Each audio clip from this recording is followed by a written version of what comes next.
আমি তো একাই ছিলাম, জাস্ট এটা সত্যটা যেটা সত্য এটাই। আমি তো আর অন্য কাউকে আন্তর্জাতিক দোষারোপ করতে পারি না। মানে তুমি কি শুধু টাকার জন্য এই কাজটা জি, করেছো? আমি এই টাকার জন্য এই কাজটা করি। বুঝতে পারছেন এবার?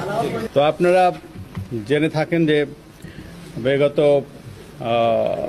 28 তারিখের দিকে আমাদের যে মাননীয় সংসদ সদস্য ব্যারিস্টার সাইদুল হক সুমন সাহেব, ওনাকে একটা মেসেজ দিয়েছিল যে আমাদের ওসি চুনারুঘাটের মাধ্যমে, যে আমি একটা তথ্য দিতে চাচ্ছি, যে তথ্যটা অত্যন্ত গুরুত্বপূর্ণ আমাদের সংসদ সদস্যের জন্য।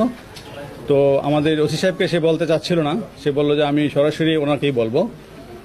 তো যেহেতু সে বলতে চাচ্ছিল না এবং একটা থ্রেটের বিষয়ে বলবে, সেই প্রেক্ষাপটে আমাদের ওসি সরাসরি সংসদ সদস্যের কাছে গিয়েছিলেন। তো ওনাকে জিনিসটা বলার পরে উনি হোয়াটসঅ্যাপের মাধ্যমে তার সাথে কথা বলিয়ে দেয়।